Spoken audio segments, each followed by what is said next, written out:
gonna die on the battlefield in glory. All right, so we watched Hamilton, the hit musical that is now on Disney Plus. They basically filmed the stage performance of the musical, and with some more dynamic camera angles than you'd get if you were just sitting in the audience. It's essentially a film, but it's just a filmed version of the play. So we thought, well, it's still kind of a film, so why not try it? Yeah, and considering all the hype around Hamilton and this film as well, it's been getting a lot of buzz and very good reviews. I thought it was a relevant thing to see and talk about because I'd never seen it or heard the music, because even people who hadn't seen the musical have probably heard the music if they're interested, because it was publicized a few times and so people could get the soundtrack and all that, but I never listened to it. Yeah, same. I was curious to see what the big hype was about, because you see these tickets go upwards of like $1,000 just for basic seats. So I was really curious to see what makes it so big and larger than life and why everyone loves it. So did you figure that out from watching it? I think that this is a very interesting topic to discuss because it is a play and yet it's somewhat filmed like a movie, because apparently the guy who directed filming this is also the director of the play. Right. And so he knew exactly where to punch in when he wants you to see a wide shot, and you can definitely see that. There's some dynamic choreography along with the camera angles and such. And it's well shot and it's well edited. It's great, but the reason why I say meh is because I am not getting the same experience when I'm actually in the play, when I'm actually sitting there with a ton of other people who each paid over $1,000 to go see Hamilton. Like, you get that energy and that feeling, and you're actually in the same room with other people like, oh, you love Hamilton? I love Hamilton. Yeah! So I don't think it's a good way to show people it, because unless you're a die-hard Hamilton fan, or a die-hard musical fan, I don't think you're going to get much out of it. I just don't think it's the same experience. That's interesting. There's definitely something to be said for the experience of being at a live performance of something that you can't replicate with a film. They are different experiences. They're different mediums. I have to rely on my intuitive approach, which is to critique the effectiveness of the storytelling as a primary mechanic. And that's divorced from the experience, because even if you want to say, well, it's more exciting and engaging if you're in a theater of, you get that buzz, that energy, fine. But that is aside from the actual writing, the lyricism, the actual syncopation of the music. All of those things can be evaluated on their own merits, regardless of the, emotional experience of being in the live, theater performance. So I think we can still have a discussion about those things that can be interesting. I agree. I think that by itself, just by its own merits, I think that Hamilton is a well-made show. It's got a good story, and the way it's delivered is very intriguing to me, and blending different genres and such. I find that enjoyable. So yeah, I guess my understanding of his original approach was that he wanted to make Alexander Hamilton's rise through the political sphere of the American Revolution relatable and understandable to a wider audience than just the stuffy, folks who read history books. Which is interesting because it's kind of a pumped up version of something that you would see for little kids, kind of like Schoolhouse Rock? Yeah. I hope they decide to report on me favorably, otherwise I may die. Yeah, it kind of felt like that, but it was more of a adult curated play. And I think it was effective on a number of those regards. For instance, I especially liked in the second half the way they presented Thomas Jefferson. Yeah. He was this over-the-top personality that was I thought he stole a lot of the scenes he was in. And it was thematically relevant, too, because he was in France the whole time, so he comes back at the beginning of Act 2, and his songs have a very different style to them. It's a little more jazzy, so I really like what they did with him. Yeah, they all kind of have their own different style. They were really able to get across a lot of emotion just with the costumes themselves, and also with the lighting. They are using dynamic lighting in order to communicate an emotional feeling that is going on. Okay, so on the left you got Aaron Burr, and on the right you have Alexander Hamilton. And they're both, if you were to just kind of film this in a movie, they're almost just two completely separate shots, but they're separated by lighting that's just being cast down on them. You can tell that they're in different parts of the world, even though it's the same stage. And, they use that a lot in plays, but I thought that was very effective and clearly communicated. So even if you weren't understanding what they were saying in the songs, because sometimes I have a problem with that, so with this, it really helps reinforce what the characters are emotionally going through and helps me understand better. Yeah, we had that problem, actually. We had to turn on the subtitles for a big part of it. Yeah.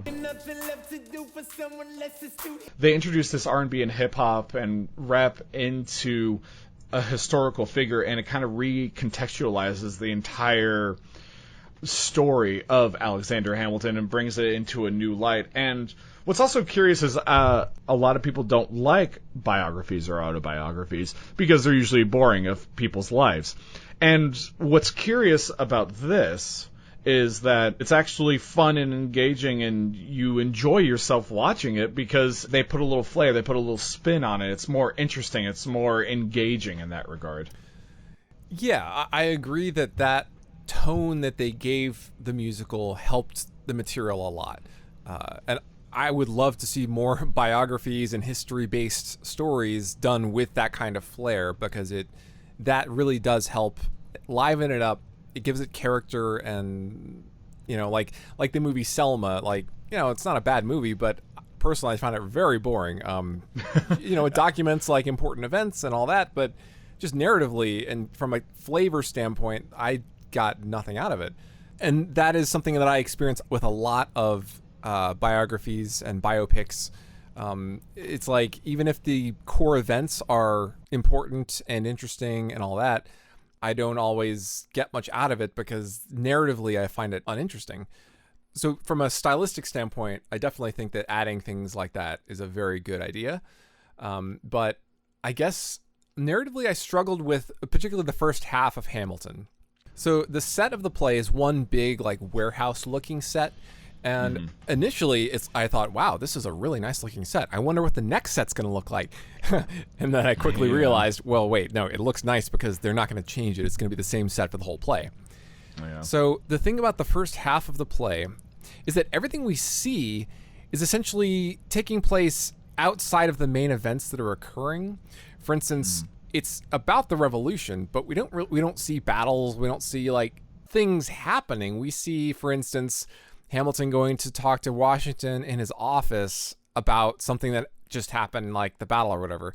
So we're seeing all these in-between moments, and that was a little disengaging for me because, for instance, if you knew nothing about American history, you knew nothing about the actual events of history in this regard, I would think it'd be even harder to get going with this story because it kind of expects you to have some investment in the characters Hamilton, George Washington, and all this. Already know American history. Yeah, and so especially in the first half, I felt it felt like the narrative was very sparse and nebulous. I didn't get much character development or building intrigue.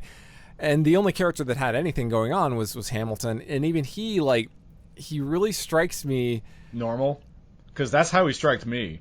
He just kind of looks like a normal guy, and he doesn't really have the best voice to me. Yeah. I don't have your titles. I don't have your land. Yeah, but it's true. It's true. He's the least charismatic and the least interesting person on the stage in a lot of cases, unfortunately.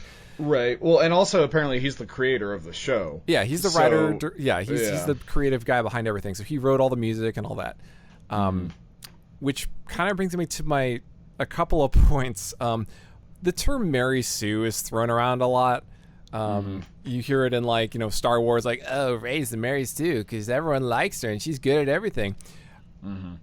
Hamilton is more of a Mary Sue than Rey or anyone else could ever hope to be. He's super smart. All the girls love him. Everything comes to him on a silver platter, basically.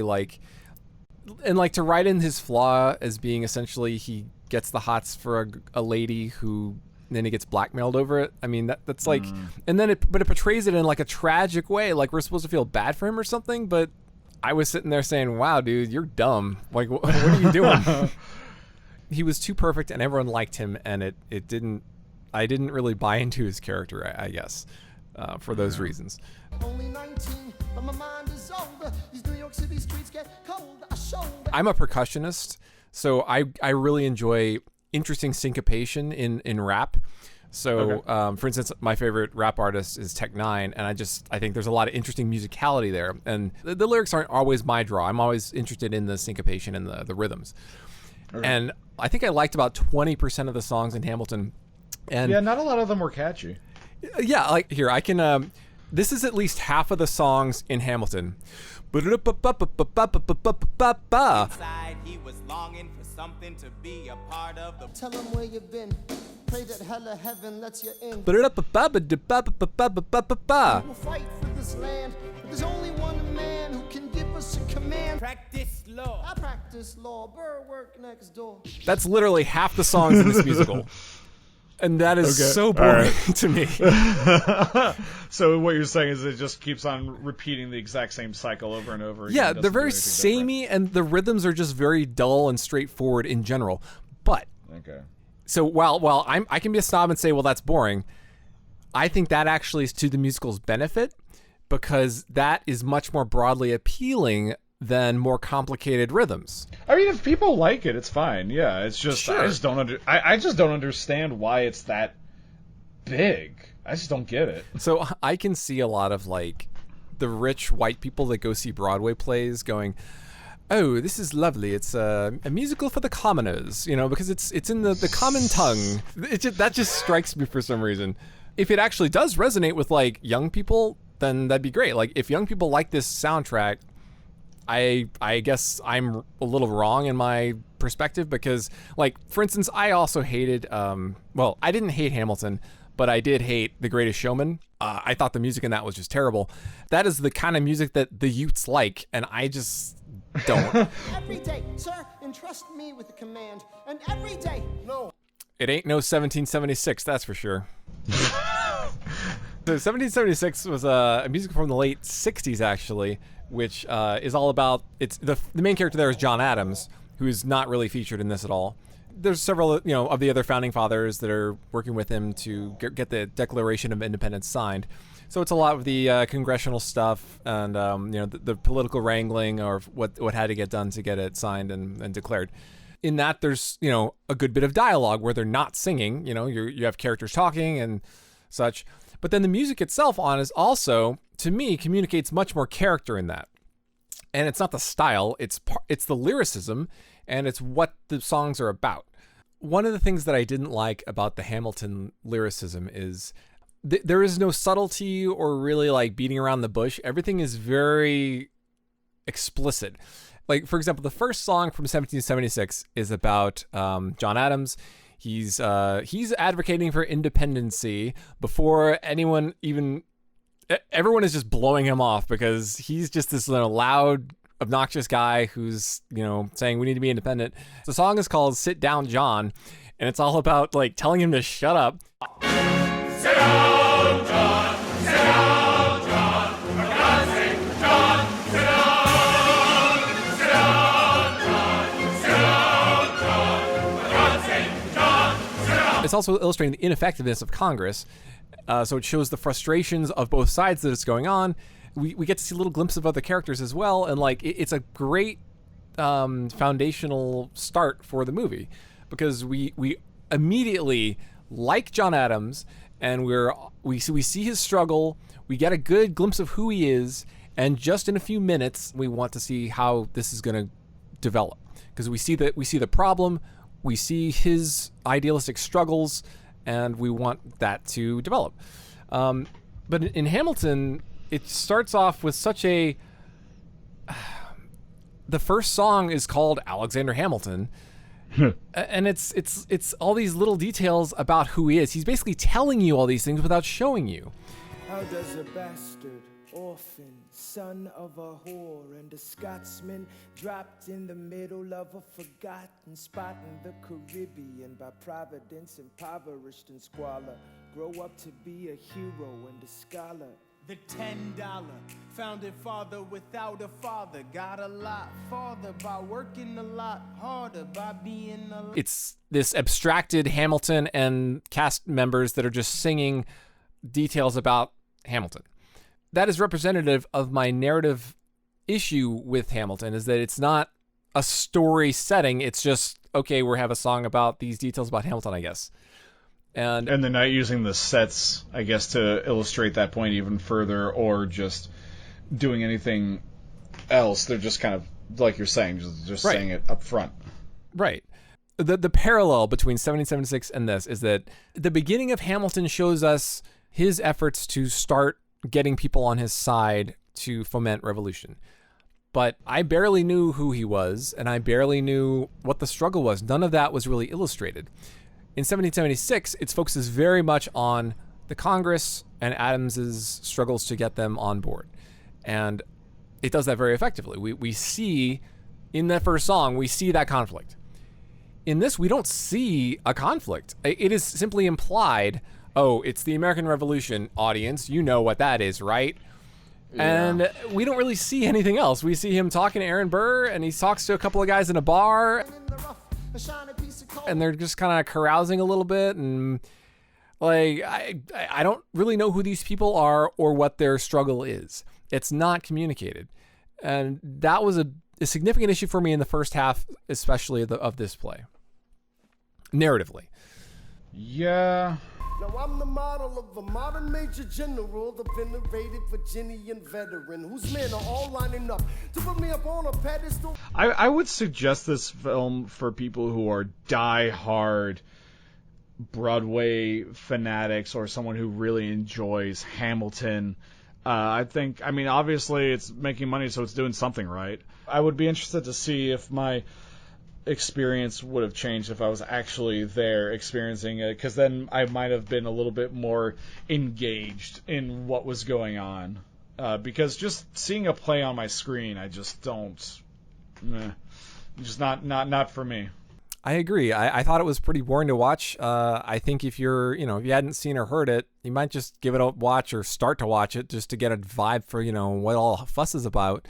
But I think the songs would be better if they were performed by other people.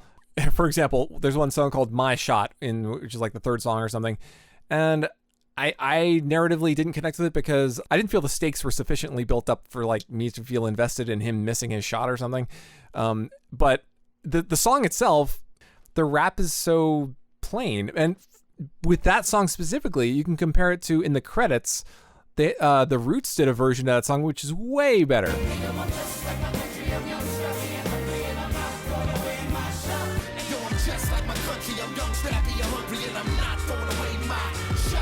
Like, same song, but it's just musically much more interesting. So it is analogous to my overall experience with the movie of it being just kind of plain and not that interesting and not that funny. I thought it was pretty obvious and pretty straightforward, and I'm not sure it will have the long-lasting legacy of the great 1776. I'll have to watch 1776 next. Yeah, I've actually done an edit of it because it is a little long, so I took out like 4 songs. Yeah. So I can send you that. Yeah, also, so actually, there's only 2 problems with 1776. One is it's too long; it's got like 4 songs it doesn't need, and 2, it has like these terrible sounding recordings of the songs, which makes no sense because they have a cast recording of all the songs, which sounds great.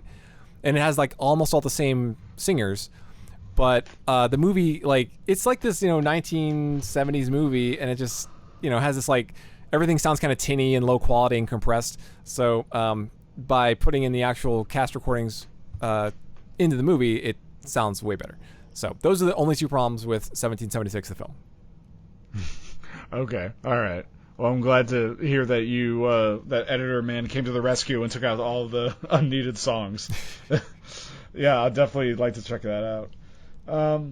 So yeah, no for me. Yeah, I mean, for like such a big thing like this, people are going to see it or they're not going to see it. I didn't enjoy it, but it's okay.